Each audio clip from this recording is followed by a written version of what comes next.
Stai facendo personalismo? La mamma sorprendente, poi mi piace. Rifaccio per questo bellissimo pubblico del Frank. Volete vedere del Frank? Beh, non faccia quella fascia che insomma, merci, no? Ho detto sì. Vedete, Nicolò, so leggere che pensiamo, no? Che vuoi dire? Signori, legge il Frank che mi è scappato. Le Valè? Sì, le Valè. Guardate, così dico anche una cosa.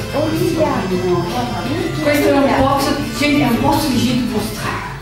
E a volte abbiamo ospiti strani, tutti a ridere, che ridono. E in onore del pubblico dei piccoli dei crani. Tu? Che meraviglia! C'è proprio una pagina! Ci piace molto, una sigla a basso. Sì? Che ha momenti importanti mi devo sedere.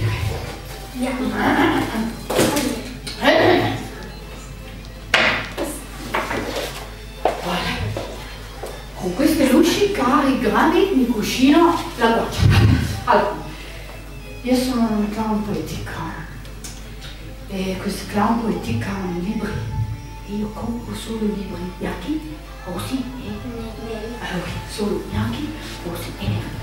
Ne ho trovato uno mescolato. Bellissimo, tutto mescolato. È una roba magica, perché è bianco, rosso e nero. Ma sapete perché è ancora più magico? Perché non sono bianco, no? Perché parla del circo. E io oggi sono venuta a parlarvi del festival. La cosa magica, grandi, è un festival di teatro di strada. E il teatro di strada. Io non so come raccontare. Metti il microfono.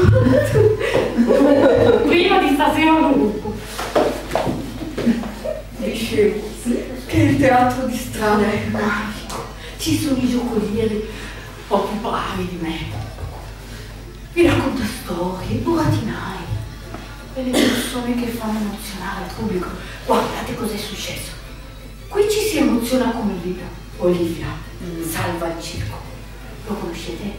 No. No, tu sì, lo conosci? No. Allora è una storia di una bambina piccola come voi che salva il circo. Guardate. Posso? Ho tempo? Sì, certo. Sì. Perché io mi distraggo un po'. E allora la Silvia mi dice, no, Muratto, non puoi distrarti quando racconti le storie. Storie importanti. Solo? Ma che ore sono? Ma no, ma devo fare le clavette, devo fare troppe cose. E come faccio? Non lo so.